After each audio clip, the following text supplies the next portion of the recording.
అలానే Sesha Rao. Hyderabad real estate మేడిపండు లాగా ఉంది. ఇది నేను చెప్పడం కాదు, అన్రాక్ సర్వే చెప్తోంది. గత ఏడాదికి ఇప్పటికీ 44% కొనుగోలు తగ్గిపోయాయని చెప్తోంది. దీంతోపాటు వినియోగదారులని మోసం చేసినటువంటి కంపెనీలు పెరిగిపోతున్నాయి. హైదరాబాద్లో 10,000 కోట్ల రూపాయలకు పైగా వినియోగదారులను మోసం చేసి వెళ్ళినటువంటి కంపెనీలు హైదరాబాద్లో ఉన్నాయనంటే ఎంత దారుణమైనటువంటి పరిస్థితి రియల్ ఎస్టేట్ విషయంలో హైదరాబాద్ ఉంది అనేది స్పష్టం అవుతుంది. ఏమేమి కంపెనీలు ఉన్నాయి? దాదాపు 10,000 కోట్ల రూపాయలు ఎగ్గొట్టాయి ప్రీ లాంచ్ పేరుతోటి. అలాగే ముందుగా అడ్వాన్స్ కట్టించుకోవటము, ఫ్లాట్లను ఇస్తామని చెప్పి కన్స్ట్రక్షన్ మధ్యలో వదిలిపెట్టేసరికి ఇట్లా రకరకాల కారణాలతో 10,000 కోట్ల రూపాయలు ఎగ్గొట్టారు. ఏమేమి కంపెనీలు ఎగ్గొట్టాయంటే సాహితీ ఒకటి, 2 జేజే ఇన్ఫ్రా,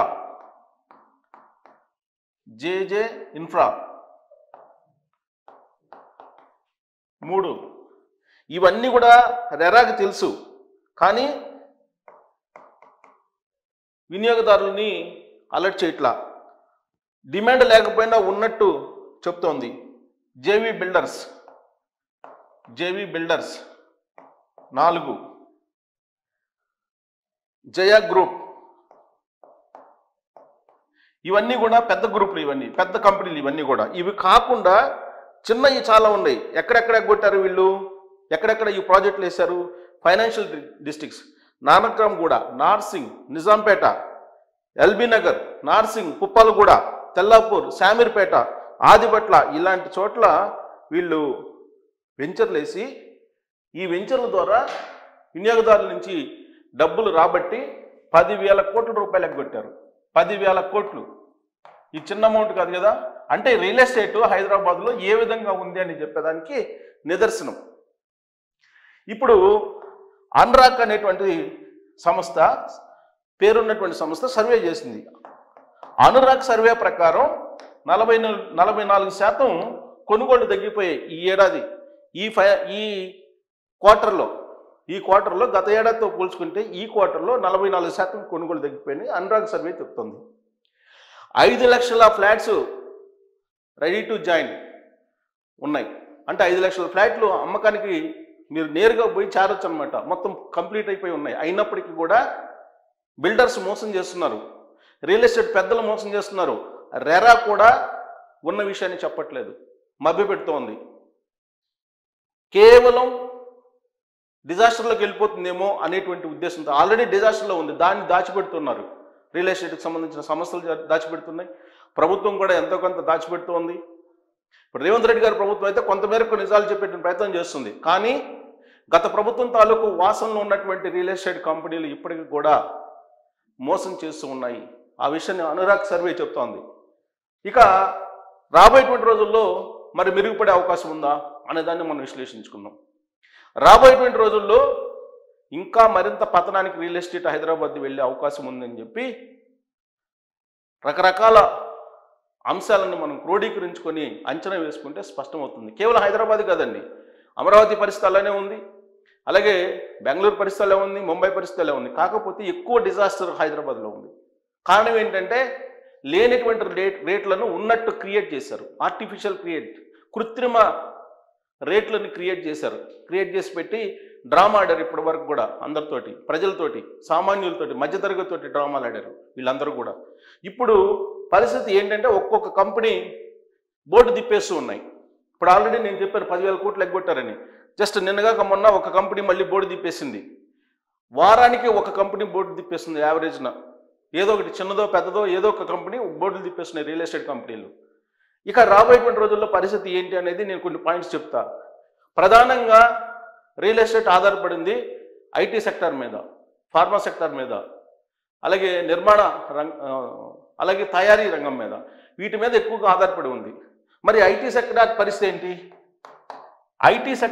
ఏంటి? ఇప్పుడు ప్రపంచవ్యాప్తంగా ఐటీ సెక్టార్ పరిస్థితి ఏంటంటే డిజాస్టర్లో ఉంది. ఐటీలో ఉద్యోగాలు లక్షల మందిని తీసేస్తున్నారు. టీసీఎస్ లాంటి కంపెనీ తీసేసింది 15,000 మందిని. అలాగే ఇన్ఫోసిస్ తీసేస్తూ ఉంది కూడా, ఇంకా తీసేస్తూ ఉంది. అమెజాన్ తీసేస్తుంది, ఫ్లిప్కార్ట్ తీసేస్తుంది. గూగుల్ తీసేస్తూ ఉంది.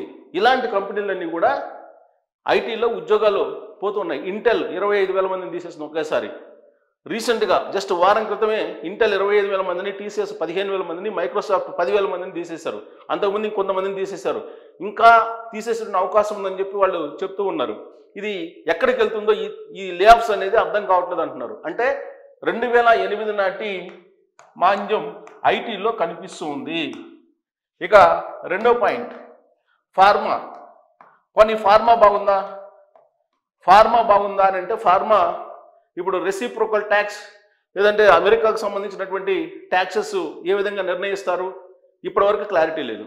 దీంతో ఫార్మా రంగం కూడా దాదాపుగా పడిపోతూ ఉంది. ఇక 3, తయారీ రంగం. తయారీ రంగం తీసుకుంటే అంటే తయారీ అంటే కార్లు కానీ ఇతరత్ర వస్తువులు తయారు చేస్తాడు. తయారీ రంగం తీసుకుంటే ఈ మంత్లో ఈ క్వార్టర్లో గత ఏడాదితో పోల్చుకుంటే కార్ల కొనుగోళ్లు భారీగా తగ్గిపోయాయి, డౌన్ ట్రెండ్లో ఉన్నాయి. మరి తయారీ రంగం డౌన్ ట్రెండ్లో ఉంది, ఫార్మా రంగం డౌన్ ట్రెండ్లో ఉంది, ఐటీ అయితే డిజాస్టర్లో ఉంది. మరి వీటి మీద ఆధారపడ్డ రియల్ ఎస్టేటు ఎలా బాగుంటుంది, ఎలా బాగుంటే అవకాశం ఉంది? కొద్ది గొప్ప రియల్ ఎస్టేట్ బాగుంది, లేదంటే పెద్ద పెద్ద వెంచర్స్ వేస్తున్నారని అంటే కేవలం పొలిటికల్ రిలేటెడ్కి సంబంధించినటువంటి కొన్ని సంస్థలు రన్ చేస్తున్నాయి. ఎందుకంటే అవినీతి సొమ్ము పొలిటికల్ లీడర్స్ దగ్గర, కొంతమంది దగ్గర భారీగా ఉంది. అలాగే ప్రభుత్వ ఉద్యోగుల దగ్గర 90% ప్రభుత్వ ఉద్యోగుల దగ్గర అవినీతి సొమ్ము ఉంది. వాళ్ళు అక్కడక్కడ పెట్టుబడులు పెడుతున్నారు తప్పితే గతంలో మాదిరిగా ఐటీ సెక్టర్లో ఉండేటువంటి వాళ్ళు పెట్టుబడులు పెట్టడానికి ముందుకు రావట్లా. హై రైజర్స్ని కొనుగోలు చేయడానికి అసలు ముందుకు రావట్లా. గేటెడ్ కమ్యూనిటీలోకి ఎంటర్ అయ్యి 2 కోట్లు 3 కోట్లు పెట్టి తీసుకోవాలని ధైర్యం ఎవరూ చేయట్లా. ఎందుకంటే ఉద్యోగం ఎప్పుడు పోతుందో తెలియదు. ఫార్మా రంగానికి సంబంధించినటువంటి బిజినెస్ అలానే ఉంది. మరి ఇన్ని రకాల బిజినెస్లు డౌన్ ట్రెండ్లో ఉన్నప్పుడు, డిజాస్టర్లో ఉన్నప్పుడు రియల్ ఎస్టేట్ రాబోయేటువంటి రోజుల్లో పెరిగేటువంటి అవకాశం ఉందా అని అంటే ఎట్టి పరిస్థితుల్లో ఏ కోణంలో నుంచి చూసినా కానీ రియల్ ఎస్టేట్ కోలుకునేటువంటి పరిస్థితి ఇప్పట్లో కనిపించట్లేదు అనేది ఆర్థిక రంగ నిపుణులు అలాగే రియల్ ఎస్టేట్కి సంబంధించినటువంటి నిపుణులు అంచనా వేస్తూ ఉన్నారు. మరి ఈ 4 నేను చెప్పింది మేజర్ కంపెనీలు 10,000 కోట్ల రూపాయలు కట్టించుకొని రకరకాల పేరుతోటి, ఫ్రీలాన్స్ పేరుతోటి, అడ్వాన్స్ పేరుతోటి కట్టించుకొని వీళ్ళు మధ్యలోనే వెంచర్స్ని ఆపేసి బోర్డులు తిప్పేసి వెళ్ళిపోయారని అంటే రాబోయేటువంటి రోజుల్లో ఇంకా ఎన్ని కంపెనీలు బోర్డులు తిప్పేస్తాయో తెలియనటువంటి పరిస్థితి. అయితే ఇక్కడ ఇంకొక విషయం ఏంటంటే ప్రస్తుతం దాన్ని అలా స్టాగ్నెట్గా ఉంది. ఎందుకు ఉంది అని అంటే బాంబేకి సంబంధించినటువంటి కొంతమంది మాఫియా దిగారు. వాళ్ళు కొంతమంది రాజకీయ నాయకులతోటి టైఅప్ అయిపోయి బ్లాక్ చేస్తూ ఉన్నారు. బ్లాక్ చేసి హోల్డ్ చేసేసి అటు రెంట్ల విషయంలో కానీ ఇటు సేల్స్ విషయంలో కానీ వాళ్ళు స్టాగ్నెట్ చేసి పెట్టున్నారు. ఇదొక అంశం, ప్రమాదకరమైన అంశం. గతంలో బెంగళూరులో కూడా ఇలానే చేశారు బొంబాయికి సంబంధించినటువంటి మాఫియా. ఇప్పుడు హైదరాబాద్లో కూడా అదే జరుగుతుంది. ఇంకొక వైపు హైదరాబాద్ పరిస్థితి ఏంటి? అసలు హైదరాబాద్ నుంచి షిఫ్ట్ కాండి అని చెప్తుంది ఈ ప్రభుత్వం. హైదరాబాద్లో మీరు పెట్టుబడులు పెట్టద్దు, హైదరాబాద్ను దాటి పెట్టుబడులు పెట్టండి అని చెప్తుంది. అంటే హైదరాబాద్ దగ్గర ప్రాంతాల్లో మీరు కరీంనగర్ రండి, వరంగల్ రండి, లేదంటే ఫ్యూచర్ సిటీ రండి అని చెప్తుంది. హైదరాబాద్లో ఒకవేళ ఎవరైనా వచ్చినా కానీ మీరు పెట్టుబడులు మీరు హైదరాబాద్కి దూరంగా పెట్టండి అని చెప్తుంది. సో ఇలాంటి పరిస్థితుల్లో హైదరాబాద్ రియల్ ఎస్టేట్ ఇప్పట్లో కోలుకునేటువంటి పరిస్థితి లేదు అని చెప్పి రియల్ ఎస్టేట్ రంగానికి సంబంధించిన నిపుణులు అంచనా వేస్తున్నారు. మరి మీ అభిప్రాయం ఏంటి అనేది తెలియజేయచ్చు. Thank you.